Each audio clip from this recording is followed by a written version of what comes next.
पंचनामा news, सर्वसामान्य जनतेचा बुलंद आवाज।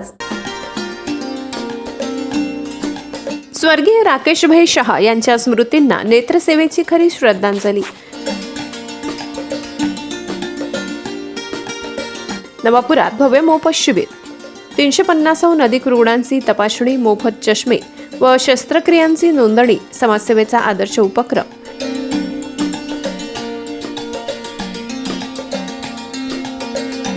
समाजसेवा हीच खरी ईश्वर सेवा। नवापुरात शहरात स्वर्गीय राकेशभाई कांतीलाल शहा यांच्या पुण्यस्मरणार्थ समाजहिताचा अनोखा उपक्रम मोफत नेत्र तपासणी शिबिर पार पडले।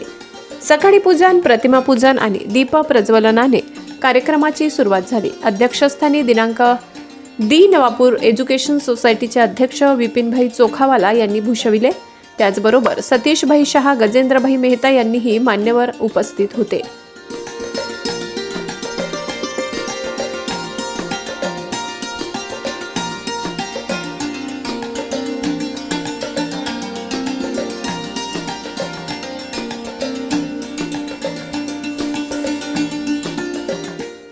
स्वामी विवेकानंद नेत्र मंदिर सुरत व नवसारी येथील तज्ञ डॉक्टरांनी रुग्णांची तपासणी केली। तब्बल 250हून अधिक रुग्ण तपासले गेले।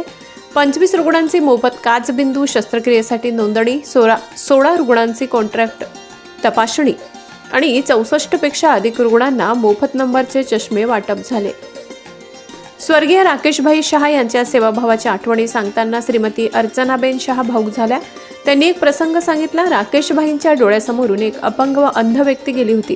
तेव्हा त्यांनी विचारले, आपण यांच्यासाठी काही करू शकतो का? पण त्यांचे स्वप्न अपूर्ण राहिले आणि आज त्यांच्या स्वप्नार्थ हे स्वप्न पूर्ण झाले। अर्चनाबेन शहा यांनी पुढे सांगितले, या सेवायज्ञाची प्रेरणा मला स्वर्गीय मीराबेन चोखावाला यांच्याकडून मिळाली। त्यांची शिकवण आज मला मार्गदर्शक ठरली।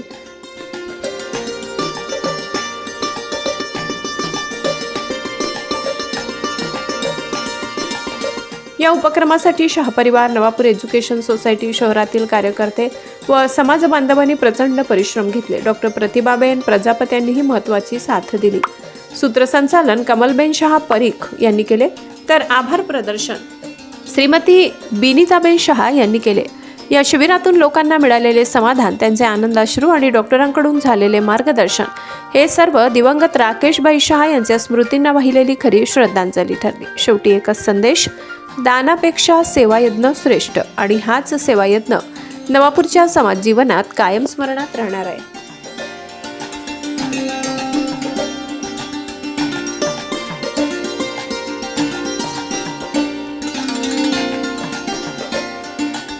આ બહુ મોટું તો કંઈ નથી, પણ એક દિવસ હું અને રાકેશ અમે હિંચકા પર બેઠા હતા અને એક અપંગ અને અંધ જતો હતો। એટલે રાકેશ મને એમ કે અર્ચના આપણે એમના માટે કંઈ કરી નહીં શકીએ।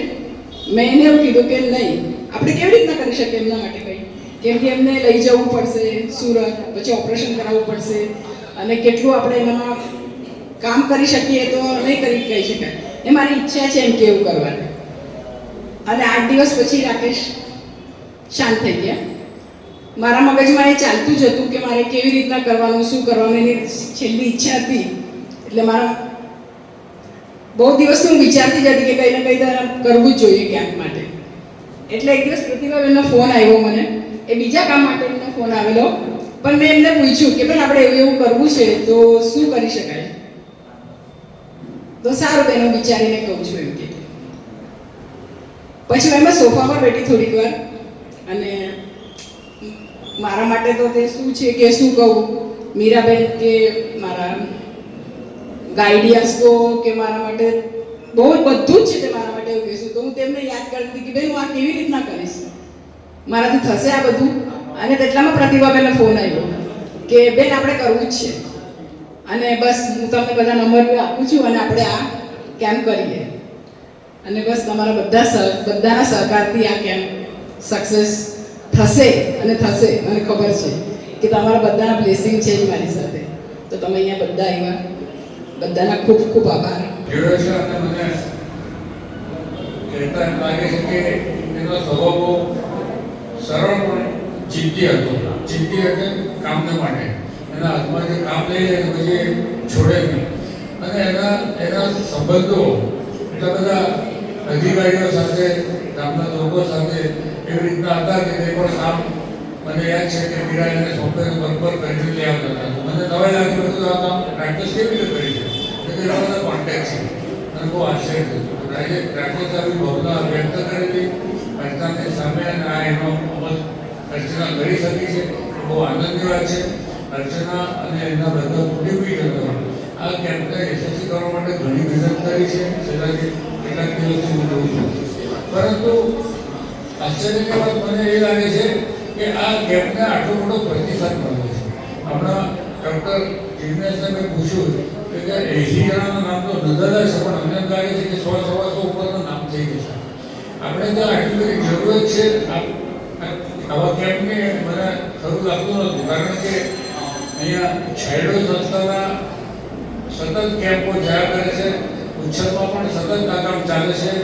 છતાં આ કેમ્પનો આટલો સારો પ્રતિસાદ મળેલો છે એ તો આપણે જરૂરિયાત અને અર્ચનાબેન અને એમના બધા કુટુંબીજનો એ લોકોની મહેનતનું પણ પરિણામ છે.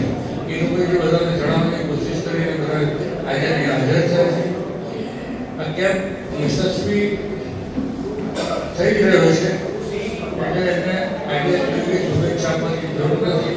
છતાં હું શુભેચ્છા વ્યક્ત કરું છું કે આ કેમ્પ સંતોષજનક રીતે બધાને ફાયદો થાય તે રીતે પાર પડે.